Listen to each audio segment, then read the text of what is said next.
గ్రంథాల్లో మనం ఒక ప్రాముఖ్యమైనటువంటి ప్రవక్త ఏలియా. ఈయన ఆహాబు రాజు కాలంలో, ఆహాబు అనే రాజు ఇజ్రాయెల్ దేశానికి ఆయన రాజుగా ఉన్నాడు. దాని రాజధాని సోమ్రోనులో ఆహాబు రాజు పరిపాలన చేస్తున్న రోజుల్లో ఈయన ప్రవక్తగా ఉన్నాడు ఏలియా. మనకి ఏలియా ఎవరో తెలుసు కదా మనకి. ఆయన ఒక గొప్ప దైవజనుడు, ప్రవక్త. ఆయన మాట ప్రకారం ఆ రోజుల్లో జరిగేది. ఆయన వర్షం కురుస్తుందంటే కురిసేది, ఆగిపోమంటే ఆగిపోయేది.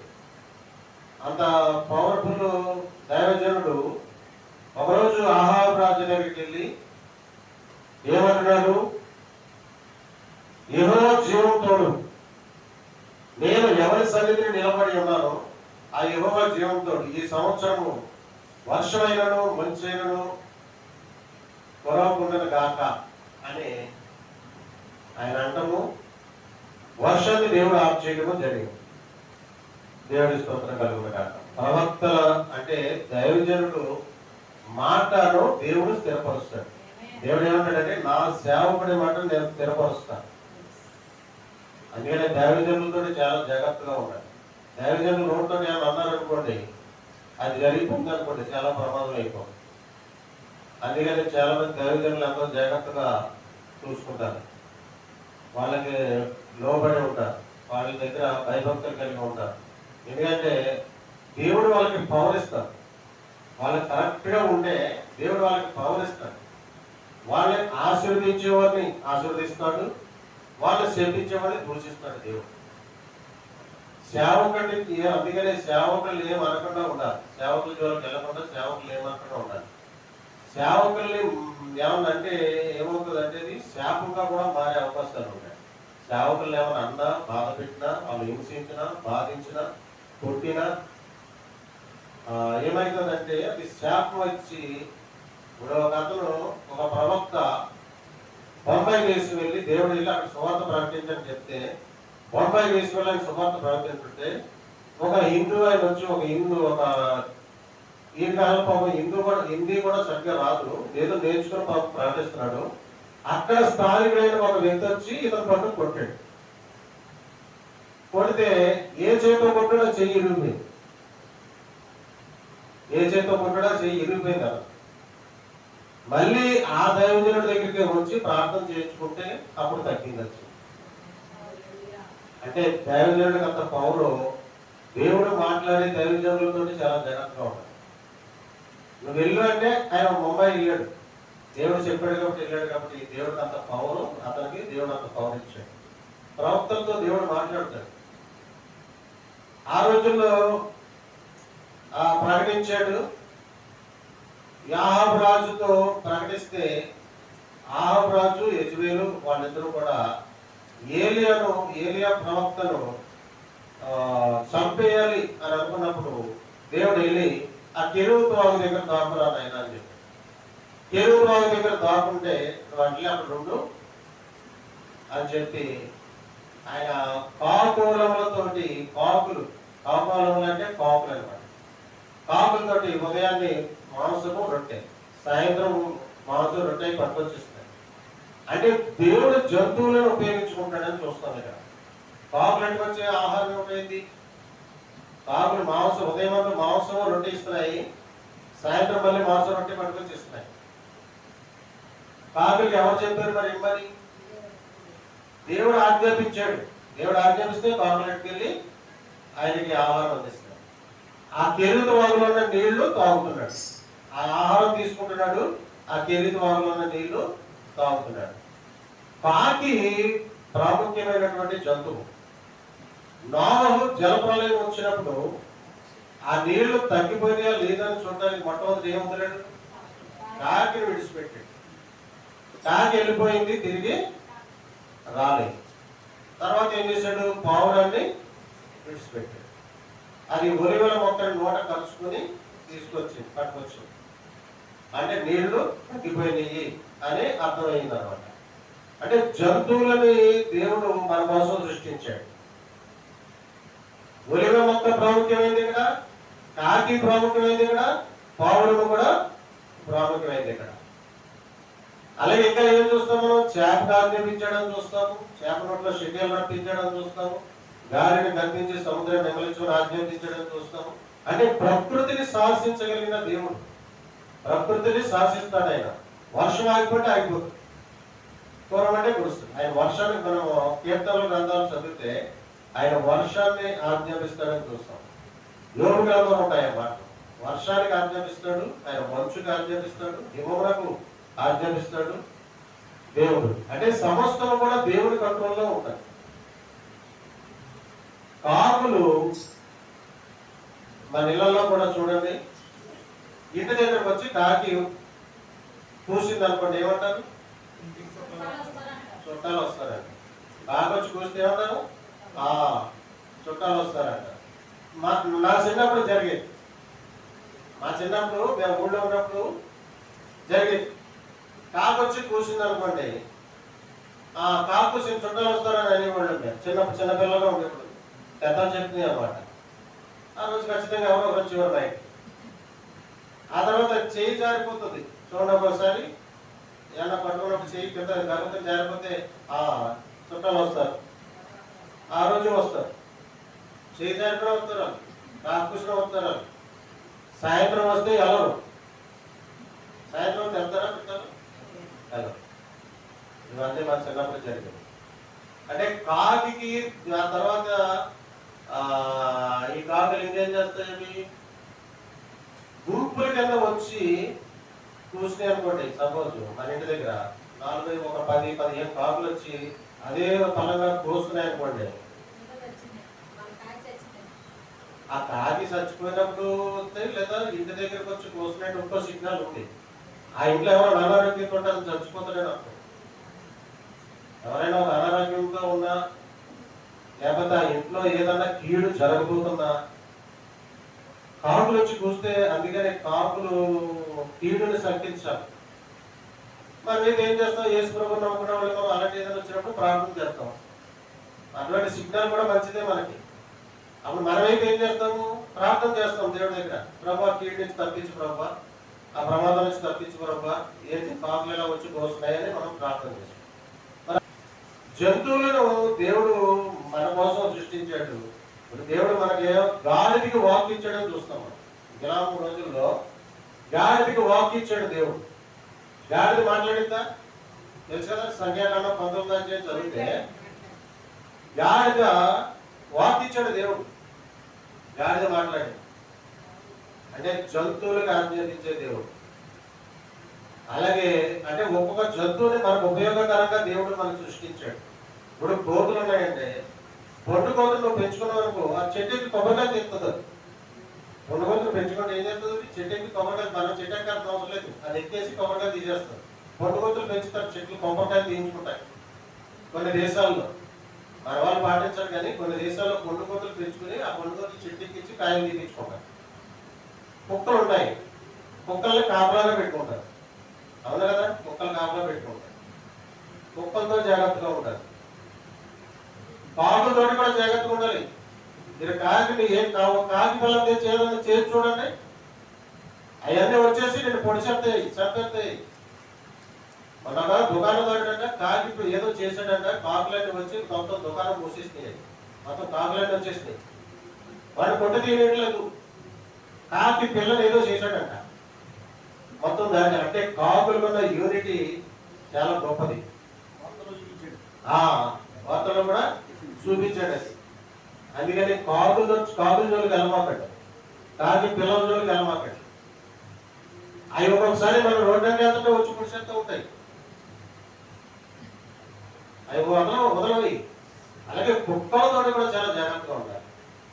కుక్కలతో మనం నేను చదివాను ఒక రోజు, కుక్కల గురించి జాగ్రత్తలు. కుక్కలతో మనం ఎంత జాగ్రత్తగా ఉండాలి. కుక్కకి కోపం రానకూడదు. వాటికి కోపం వస్తే ఎవరైనా వచ్చి నిలబడతాయి. తర్వాత సొంగ కాల్చుకునే కుక్కలు ఉంటాయి, అంటే వాటికి ఏదో తేడా వచ్చింది, పిచ్చేదో ఎక్కి మైండ్. అటువంటి కుక్కలతో ఉన్నప్పుడు కూడా మనం జాగ్రత్తగా, అందుకని కుక్క కనబడితే గమనించాలి, దాన్ని మీరు జాగ్రత్తగా గమనించాలి. అది ఏ పరిస్థితుల్లో ఉంటాయి. సొంగ కాల్చుకుంటున్నా సడన్ గా చూడండి కుక్కలు దాడి చేసి చంటి పిల్లలు కరిచేసినాయి అని లేదా మనుషులు కరిచేసినాయి చచ్చిపోయిన చూస్తూ ఉంటాం. కాబట్టి కుక్కలతో కూడా చాలా జాగ్రత్తగా ఉంటాయి. వాటి కుక్కల భాష ఉంటుంది అట్లా తెలిసేమో నాకు తెలియదు. ఒక రోజు నేను హైటెక్ సిటీ నుంచి అర్ధరాత్రి కాడ వచ్చేస్తున్నా ఉంటే బండి ఆ కుక్క వచ్చి పడుకున్నది. అది దాన్ని నేనేం చేయలేదు, మామూలుగా వెళ్తున్నాను. బండి ఏమైంది, సెల్ఫ్ ఆగిపోయింది. అది బాగుంటాం కాదు, అది కైనా మరుతుంటే నేను బండి ఆపేస్తే అది వచ్చి నా మీద పడకపోతే నేను గద్దిస్తుంటే అది వెళ్ళిపోయి ఇంకో దాన్ని తీసుకొచ్చింది, ఇంకో కుక్కను తీసుకొచ్చింది. ఆ రెండు ఉన్నాయి. ఇది అంటే 7 సంవత్సరాలు రెడీ వేసేద్దామని ఒకటి అంటుంది. అదంటే ఆగు కంగారుపడి కాదనేమో అదే అంటుంది అనమాట. అంటే వాటి స్టిల్ వాటి పద్ధతి అలా ఉందన్నమాట. ఇదేమో నడు అంటుంది, అదేమో నువ్వు కంగారు పడగానే వద్దంటారు.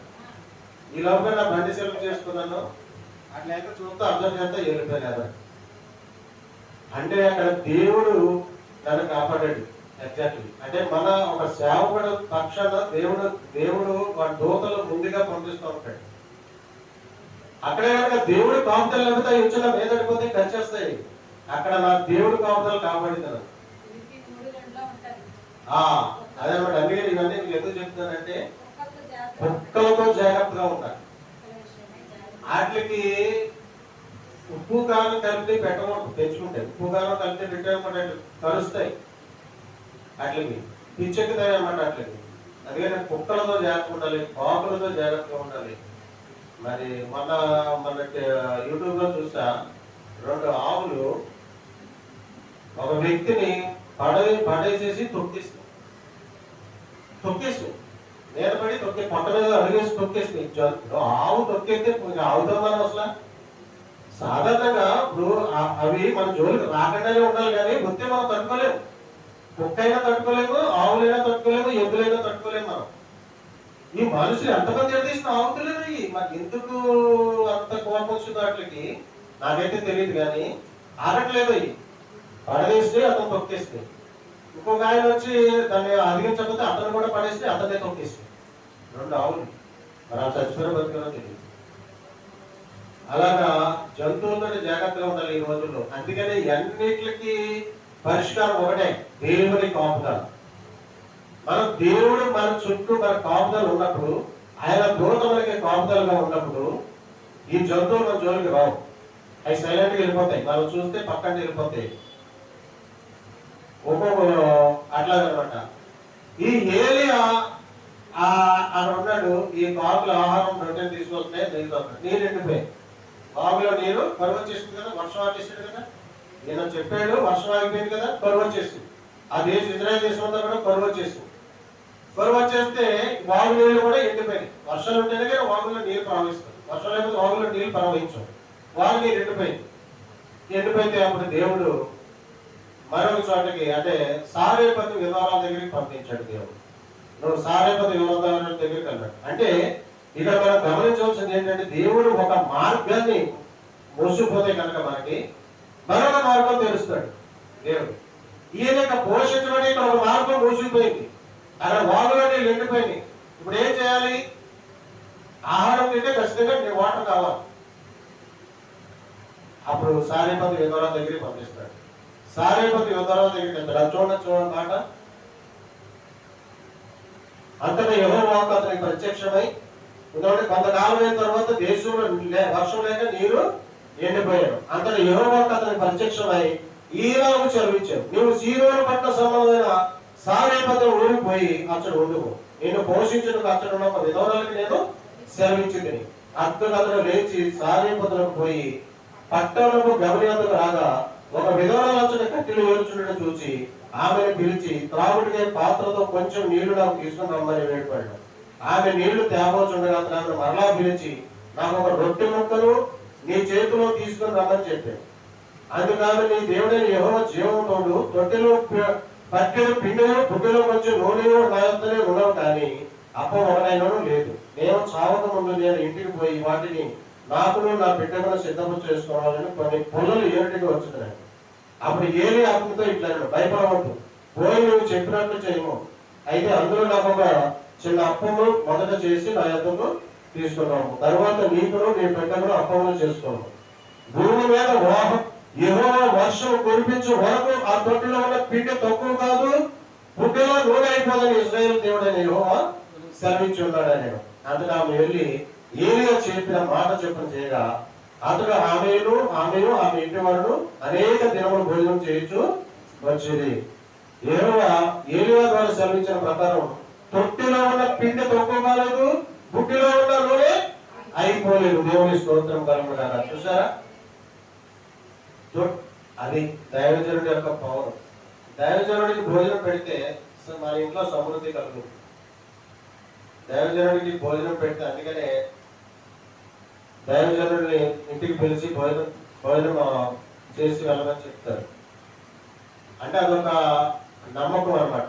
దైవజనుడికి భోజనం పెడితే దేవుడు సంతోషిస్తాడు. ఈయన ప్రార్థన చేసి ఆశీర్వదించి వెళ్ళిన తర్వాత ఆ కుటుంబానికి ఏ లోటు లేకుండా దేవుడు చేస్తాడు. వీళ్ళు విధవరాల దగ్గరికి పంపించాడు దేవుడు. విధవరాల దగ్గరికి వెళ్ళాడు. ఆవిడ ఏం చేస్తుంది, దేశమంతా కరువు వచ్చేసింది. ఇంకా వాళ్ళకి కూడా తినడానికి లేదు పాపం. కొద్దిగా పిండి ఉంది, కొంచెం నూనె ఉంది అంతే. వాళ్ళు ఏమనుకుంటున్నారు, కరువు వచ్చింది, వర్షాలు కురవట్లేదు, ఆహారం లేదు, ఎక్కడి నుంచి వస్తుంది మనకి, ఈ కొంచెం రొట్టెని నేను రొట్టె చేసుకుని నేను నా బిడ్డ తిని సరిపోదాము అని అనుకున్న పరిస్థితి అనుకుని ఆవిడ పొలం ఏరుకుంటానికి వచ్చింది. అప్పుడు ఏలియా అన్నాడు, అమ్మ నాకు కొంచెం మంచినీళ్ళు తీసుకురా అన్నాడు. మంచినీళ్ళు తీసుకోకపోతే మళ్ళీ కొంచాడు, నాకు కొంచెం ఒక రొట్టె ముక్క కూడా తీసుకురామన్నాడు.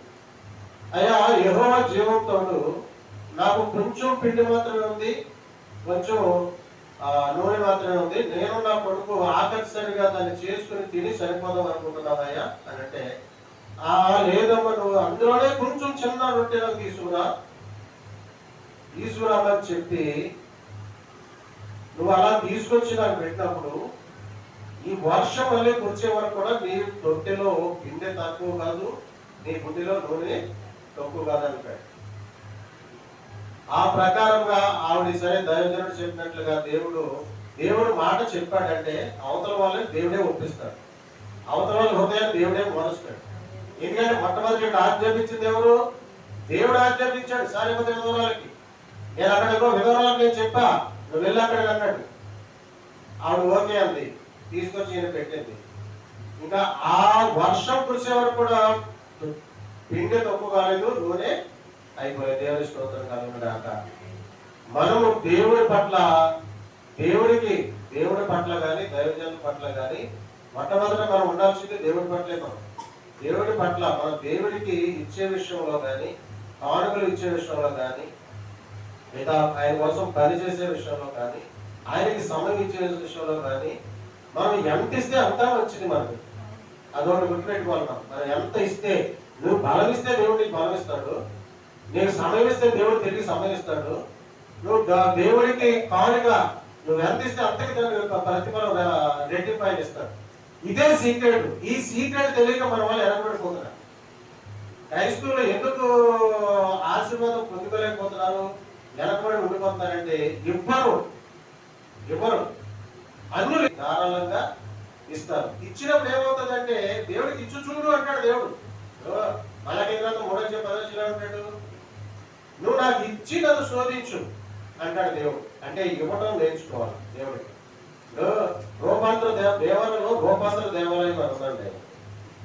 అక్కడ మందిరం ఉంది, శిల్వం ఉంది, సంఘం ఏదో కొంత గొప్ప మంది వస్తారు. వాళ్ళు ఏం చెప్తారంటే ఈ రోడ్డు అంటే వెళ్ళి వాళ్ళంట దేవుడి దగ్గరికి వచ్చి ప్రార్థన చేసుకుని దండం పెట్టుకుని కానుకలేసి వెళ్ళిపోతారంట.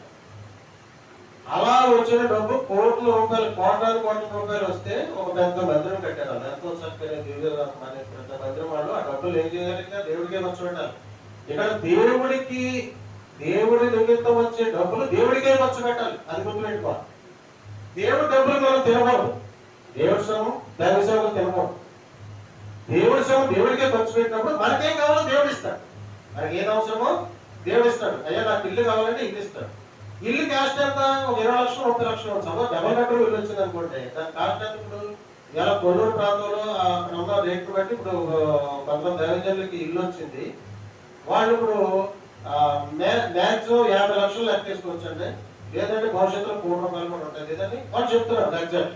ఎందుకని అక్కడ ఉన్న రేటును బట్టి అక్కడ ఒక గజం స్థలం కొనలేము మనం. అలాంటి పరిస్థితుల్లో డబుల్ బెడ్రూమ్ ఇల్లు వచ్చింది. మరి ఇలా సేవ చేసి కానుకలు పోగు చేసుకుంటే ఎంత అవుతుంది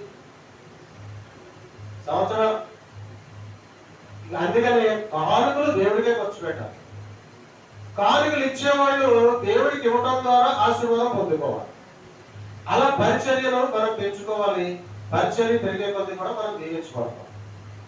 ఆత్మను తీసుకొచ్చి దేవుడికి అప్పగించే కొద్దీ మనం దీవించబడతాం. అది ఈ సీక్రెట్ తెలియక మనల్ని దేవుడికి ఎవరించి ఇచ్చే విషయంలో కొంచెం వెనకడు వేస్తూ ఉంటారు. ఇప్పుడు మెదక్కి అట్లా అంటే దేవుడికి ఇవ్వడం ద్వారా ఆశీర్వాదం పొందుకుంటారు. ఇప్పుడు చూడండి, అయితే యేసు ప్రభుని ఎందుకు నమ్ముకోవాలి? మన వాళ్ళు ఇవ్వడం నేర్పరు, ఇక్కడ దేవుడికి ఇవ్వడం నేర్పరు. అయితే అందుకే అంటాడు దేవుడు, ఉత్సాహంగా ఇచ్చేవాడు నేను ఉత్సాహంగా ఎవరిస్తారో వాళ్ళని ప్రేమిస్తానంట దేవుడు. దేవుడు ప్రేమించాడంటే ఇక మనకి ఏం పదవి ఉంటుంది? దేవుడు మనల్ని ప్రేమిస్తే మనకి ఏం పదవి ఉండదు. ఇది లేదు అని అనుకుంటే అది వస్తుంది, ఇది ఇలా ఉంటే బాగుండు అని అనుకుంటే అది అలా జరుగుతుంది. అందుకే నేను ఎప్పుడో చెప్తూ ఉంటాను, దేవుడు ఒక ప్రమాదాన్ని తప్పించాడంటే దాని వాల్యూ ఎంత. అదే ప్రమాదం జరిగిపోయిందంటే ఆసుపత్రికి తీసుకెళ్తే వాడు ఎంత వసూలు చేస్తాడు మన దగ్గర. ఆ ప్రమాదం నుంచి దేవుడు తప్పిస్తే దాని విలువ ఎంత. మనం యాక్సిడెంట్ జరిగింది, కాలుకో చేతికో దెబ్బ తగిలింది, ఆసుపత్రికి 5 లక్షలు కట్టమంటే అప్పో సప్పు చేసి ఉన్న బంగారం అమ్మేసి, లేకపోతే ఉన్న పొలం అమ్మేసి, లేకపోతే ఉన్న ఇల్లు అమ్మేసి ఉండే దాకా డబ్బులు కట్టేస్తాం. ఎందుకంటే మనకి మనిషి ముఖ్యం, అవునే కదా. ఇవన్నీ చాలా జాగ్రత్తగా మనం ఆలోచించుకోవాల్సిన అవసరం ఉంటుంది. అందుకనే దేవుడు కాపుదల గురించి దేవుడు ఈరోజు మీతో మాట్లాడుతున్నాడు. దేవుడు కాపుదల జంతువుల బారి నుండి రక్షిస్తాడు. దేవుడు కాపుదల ప్రమాదాల బారి నుండి తప్పిస్తాడు. దేవుడు కాపుదల ఆపదల నుంచి తప్పిస్తాడు. ఈరోజు అక్కడ ఎక్కడో వరద వస్తుంది, ఆ నీళ్ళని కొట్టుకుపోతాయంటే ఆ విషయం దేవుడికి తెలిసిపోతుంది. ఆయన సర్వజ్ఞాని సర్వవ్యాపి కనుక ఎక్కడ ఇల్లు కొట్టుకుపోతాయో, ఎక్కడ సునామీ వస్తుందో, ఎక్కడ వర్షం పడుతుందో దేవుడికి తెలుసు. ఆయన ప్రేమించే బిడ్డలు అక్కడికి వెళ్ళకుండా చేస్తాడు. అది దేవుడు. ఆయన నిజంగా మనల్ని ప్రేమిస్తే మనల్ని అక్కడికి వెళ్ళనోడు, ఆ ప్రమాదంలోకి వెళ్ళనోడు. ప్రమాదానికి గురయ్యే ట్రైన్ ఎక్కనోడు, ప్రమాదానికి గురయ్యే బస్సు ఎక్కనోడు, ప్రమాదం జరిగే చోటకి ఆయన వెళ్ళనోడు.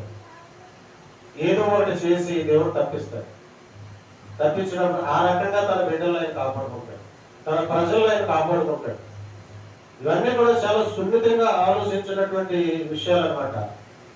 ఇప్పుడు నేను పిల్లలు తక్కువ, మా భాష గారు కూడా ఒక మాట చెప్తాడు, వెళ్ళమా అయిపోతలేదు అంటాడు. నిజంగానే అది జరిగిపోవడం నేను ఎన్నోసార్లు చూశాను. అంటే దైవజనుడు నోటి మాటని దేవుడు స్థిరపరుస్తాడు అట్లా. అందుకని దేవుడితో జాగ్రత్తగా ఉండాలి, దైవజనుడితో జాగ్రత్తగా ఉండాలి, దేవుని కాపుదల కలిగి ఉండాలి. ఇప్పుడు ఏమంటాడు, ఆయన వర్షం కుదరదంటే కొత్తగా అయిపోయింది. ఇప్పుడు ఏరియా ఎటువంటి వాడు? ఇప్పుడు యాకోబు పత్రిక 5:17 ఏరియా మనవంటి స్వభావం గల మనుషుడే అంటాడు. మరి ఏరియా మనలాంటి వాడే. ఆయన ప్రార్థన చేస్తే అత్యంత దిగొచ్చింది, ఆయన ప్రార్థన చేస్తే వర్షం ఆగిపోయింది, ఆయన ప్రార్థన చేస్తే మళ్ళీ వర్షం వచ్చింది. నేనే 9 అద్భుతాలు చేసాడని చూసాం కదా మనం. 9 అద్భుతాలు ఆయన జీవితంలో జరిగినాయి. 50 మందిని పంపిస్తాడు ఎవరో సిరియా రాజు. అగ్ని వచ్చి వాళ్ళని దహించేస్తూ మనం బైబిల్ గ్రంథంలో చూస్తాం. ఆయన శిష్యుడు అయిన తర్వాత ఏలియా 9 అద్భుతాలు చేసాడు. ఆయన శిష్యుడు ఎలీషా ఆయన కంటే ఎక్కువ అద్భుతాలు చేసాడు. తర్వాత ఆయన శిష్యుడు ఎవరు? ఎలీషా. ఆయన 16 అద్భుతాలు చేసాడు. నేను 9 చేత ఆయన 16 చేసాడు. అంటే గురువు కంటే శిష్యుడికి ఇంకా ఎక్కువ పవర్ ఇచ్చేసాడు దేవుడు. ఏలియా కూడా మన 2వ రాజుల గ్రంథంలో ఆయన ఎన్నో అద్భుతాలు చేసినట్టుగా మనం చూస్తాం. ఈ ఏలియా చాలా ప్రాముఖ్యమైన వ్యక్తి. మన కొన్ని విషయాలు మనం చూసినట్లయితే ఏలియా ఆత్మ బల ప్రభావంతో బాప్తిస్మనిచ్చే యోహాను భూమి మీద ఆయన ప్రవక్తగా పుట్టినప్పుడు ఆయన ఆత్మ ఉంది, ఈ ఏలియా ఆత్మదే అని మనం చూస్తాం. తర్వాత యేసు ప్రభువుతో ఏలియా మోషేలు మాట్లాడటం చూస్తాం. అదే ఏలియా మళ్ళీ రెండవ రాకడలో భూమి మీదకి వస్తాడని ప్రకటన గ్రంథంలో చూస్తాం. కాబట్టి ఏలియా ప్రాముఖ్యమైన వ్యక్తి అని గుర్తుపెట్టుకోండి. మన అమ్మగారు శ్రేలపూడి పెట్టింది. ఇంత చెప్పిన తర్వాత ఏలియా ఎవరంటే చెప్పలేదు. మనవాళ్ళు ఎంత వాక్యం చెప్తారు, చక్కగా వింటారు, ఎక్కడే మర్చిపోతారో ఏం జరుగుతుంది. ఏలియా ఎవరంటే ఆయన ఒక ప్రవక్త, గొప్ప దైవజనుడు. ఆయన చెప్తే వర్షం అయిపోయింది, ఆయన మళ్ళీ ప్రార్థన చేస్తే వర్షం వచ్చింది, ఆయన అగ్ని కురిపించాడు, 25 కిలోమీటర్లు పరిగెట్టాడు. ఇవన్నీ చెప్పడానికి మనకి నోరు రా. ఏలియా ఎవరంటే చెప్పలేదు, ఎలీషా ఎవరంటే చెప్పలేదు, అబ్రహాం అంటే ఎవరో చెప్పలేదు, అబ్రహాం తాత ఎవరో చెప్పలేదు, అబ్రహాం మనవడు ఎవరో చెప్పలేదు. అబ్రహాం తాత ఎవరు అంటే మనం అలా ధ్యానం చెప్తే తెలుస్తుంది. మళ్ళీ సడన్ గా అబ్రహామే చెప్పలేడు, అబ్రహాం తాత ఏం చెప్తాడు, మనవడు యాకోబు తాత. అది ధ్యానం చేయాలి కదా. అబ్రహాం తాత ఎవరు, అబ్రహాం మనవడు అని ధ్యానం చేసినప్పుడు వస్తుంది ఆన్సర్. లేకపోతే ఆ ధ్యానం చేయలేదు అనుకోండి, అబ్రహాం తాత ఏమో ఎవడో అబ్రహాం అట్లా ఉంటాయి. మన అక్స ఎవరంటే చెప్పలేదు. పైగా నేను దైవ సేవకుల భార్యలు, దైవ సేవకుల భార్యలు. అక్స ఎవరో తెలియదు, అక్స ఎవరో తెలియదు. అట్లాగా అంటే అందుకనే ధ్యానం చేయాలి. బైబిల్ గ్రంథాలు పట్టుకొని అది అబ్రహాం ఎవరు, ఈ నోవహు ఎవరు, ఈ ఆదాము ఎవరు అని ప్రశ్నించుకున్నప్పుడు దానికి ఆన్సర్ వస్తుంది. అది మన మైండ్లో ఉంటుంది. ప్రశ్నించుకోవాలి. ఏలియా ఎవరో, ఎలీషా ఎవరో, నోవహు ఎవరో, ఈ నిమ్రోదు ఎవరు అని నువ్వు ప్రశ్నించుకున్నప్పుడు మనకు ఖచ్చితంగా ఆన్సర్ వస్తుంది. అప్పుడు మనకు మైండ్లో పడుతుంది. అందుకనే కొంతసేపు దేవుడితో గడపాలి. పరిశుద్ధ గ్రంథం పట్టుకుని ఆ గ్రంథాన్ని చదవాలి, ఆ గ్రంథాన్ని ధ్యానం చేయాలి. అప్పుడు కొన్ని ప్రశ్నలు వేసుకోవాలి. కాబట్టి సమయం ఇవ్వాలి. సమయం ఇవ్వకుండా మనకు ఎలా తెలుస్తుంది బైబిల్ గ్రంథం? అందుకనే బైబిల్లో చాలా అయితే కొంతమంది ఏంటంటే అవన్నీ మనకు గుర్తుండవులే అని చెప్పేసి వదిలేస్తారన్నమాట. గుర్తుండాలి, గుర్తు పెట్టుకుంటే గుర్తుంటారు. ఇప్పుడు కొంతమంది చూసి పాటలు అలవాటు చేసుకుంటారు, చూసే పాడతారు. కొంతమంది చూడకుండా పాటలు అలవాటు చేసుకుంటారు, వాళ్ళు చూడకుండానే పాడతారు. అంటే వాళ్ళ అలవాటు ప్రకారం జరుగుతుంది అంతే. అదే చూసి పాడే వాళ్ళే చూడకుండా ప్రాక్టీస్ చేస్తే ఎందుకు పాడలేరు, పాడతారు. కానీ వాళ్ళు చెయ్యరు. వాళ్ళు చూసి పాడటమే నేర్చుకుంటారు, చూసే పాడతారు. చూడకుండా పాటలు నేర్చుకుంటారు. నేను ఉన్నానుకోండి 75 పాటలు చూడకుండా పాడతారు. ఎలా పాడుతుంది? ఒక్కో పాట 20 సార్లు పాడుకుందండి. ఒక్కో పాట 20 సార్లు పాడుకొని అది మైండ్లో పెట్టేసుకున్నాను. ఇప్పుడు అర్ధగంటగా లేకపోతే పాడమంటే నేను పాడేస్తాను నేను. అంటే నాకు అంత ఎందుకు వచ్చిందంటే నేను ప్రాక్టీస్ అట్లా చేశాను. ప్రాక్టీస్ నేను చూడగలను కాక. అందుకని ఏలియా లాంటి దైవజనుడులే మనము ఉండాలంటే దేవుడితో సమయం గడపాలి. బైబిల్ గ్రంథం ముఖ్యంగా ముందు ఏం చేయాలి? రక్షణ పొందుకోవాలి. రక్షణ పొందుకోకుండా బైబిల్ అర్థం కాదు. బాప్తిసం తీసుకోకుండా బైబిల్ అర్థం కాదు. బాప్తిసం తీసుకుని రక్షణ పొందుకుని దేవుళ్ళలోకి వచ్చేసి లోకాన్ని వదిలేస్తే అప్పుడు బైబిల్ గ్రంథం అర్థమవుతుంది. లోకంలో మనం సినిమా చూసి, సీరియల్ చూసి, లేదా ఇంకా కాలక్షేపాలు చేసి కవులు చెప్పుకొని రోజు గడిపేస్తే బైబిల్ అర్థం కాదు. లోకాన్ని బహునంత రక్షణ పొందుకొని అప్పుడు దేవుడు ఆత్మ పట్టుకున్నప్పుడు, దేవుడు ఆత్మ మన హృదయంలోకి వచ్చినప్పుడు ఆయన ఊరుకోడు. బైబిల్ చదవంటాడు, ప్రార్థన చేయంటాడు, తెల్లరాట్లు లేదంటాడు. తెల్లరాట్లు 3 గంటలు లేపేసాడు అండి. ఈరోజు తెలుసా? 3 లేపేసాడు. వెలుగు వచ్చేసింది తెల్లరాటలు. నేనేమనుకుంటాను, అది నిద్ర సరిపోదు ఇప్పుడు లేచుకోండి నేను అనుకుంటున్నాను. పడుకున్నాను, మళ్ళీ నిద్ర రావట్లేదు, నిద్ర పడతల్లా. లేచాను, వెళ్ళి కాలు గుచ్చాలు తీసుకుని మొఖం పట్టుకొని ఫ్రెష్ అయ్యి వచ్చి ప్రార్థన చేసుకుని అప్పుడు మళ్ళీ ఒక గంట రెస్ట్ తీసుకుని మళ్ళీ లేచి అంటే నేను 3 ఎందుకు వచ్చింది నాకు? దేవుడు లేపాడు.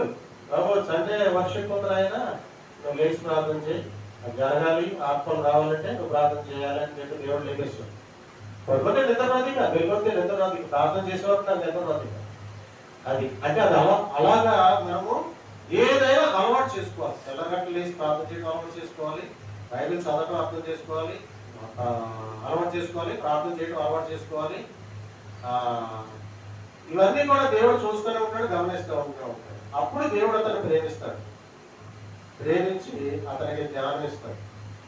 అతని పరిజ్ఞానం బట్టి, ఇతను బైబిల్లో ఎంత జ్ఞానం సంపాదించుకున్నాడో దాన్ని బట్టి దేవుడు అప్పుడు అతన్ని వాడుకోవడానికి, దేవుడు తలాంతులు లేకపోతే దేవుడు వాడుకోడు, గుర్తుపెట్టుకోడు. ఇప్పుడు పాట పాడగలిగితేనే కదా పాట పాడగలుగుతాడు, పాట పాడుతాడు. ఇక్కడ నిలబడి పాటలు రాకపోతే పాడతారా? తలాంతులు సంపాదించుకోవాలి ఫస్ట్, అప్పుడు మనం వాడబడతాం. నువ్వు ఏ తలాంతులు సంపాదించు, వాక్యం చెప్పే తలంతు సంపాదించుకోవాలి, పాటలు పాడే తలంతు సంపాదించుకోవాలి, బాగా ప్రార్థన చేసే తలంతు సంపాదించుకోవాలి. అప్పుడు దేవుడు నిలబెట్టి నేను వాడుకుంటాడు. ఎప్పుడైతే దేవుడిని మనం వాడుకోవటం మొదలెడతాడో అప్పుడు నేను దీవిస్తాడు దేవుడు. అప్పుడు నీకు ఏది అవసరమో దేవుడు సమకూరుస్తాడు. ఆయన రాజ్యాన్ని, ఆ నీతిని వెతుకుతూ ఆ తలాంతులు సంపాదించి ఆ తలాంతులు ఉపయోగిస్తూ ఉంటే దేవుడు దీవిస్తాడు. ఏది అవసరమో అది అనుగ్రహిస్తూ ఉంటాడు. అందుకనే మనం ఏలియా వలె ఉండాలి. ఏలియా లాంటి ప్రార్థనా శక్తి కలిగి ఉంటాయి, ఏలియా లాంటి అభిషేకం కలిగి ఉంటాయి, ఏలియా వలె ధైర్యంగా ప్రకటించగలిగే కెపాసిటీ మనకు ఉండాలి. వర్షం రాదు అంటే వర్షం ఆగిపోయింది అనుకోండి, అప్పుడు ఎంత కెపాసిటీ మనకి దేవుడు ఇచ్చినట్టు లెక్క. ఈరోజు కూడా వర్షం అవుతుంటే ప్రభువాన్ని ప్రార్థన చేస్తే దేవుడు కనికరించి వర్షం అవుతాయి సందర్భాలు కూడా చూస్తున్నాం. ఎంతో మంది దైవ సేవకులు మీటింగ్లు జరిగే కాడ చూస్తున్నాం. వర్షం అవుతుంది, ఇప్పుడు ఏమైనా ఏంటి వస్తుందంటే ఆ వర్షం ఆగిపోవడం నేను కళ్ళారా చూశాను ఎన్నో మీటింగుల్లో, సేవకులు పెట్టే మీటింగుల్లో. కాబట్టి దేవుడు ఖచ్చితంగా మన పక్షాన ఉంటాడు, మన అన్నీ చేస్తాడు దేవుడు, అన్నీ గమనిస్తూ ఉంటాడు దేవుడు. కాబట్టి ఈ మాటలో దేవుడు దీవించును గాక.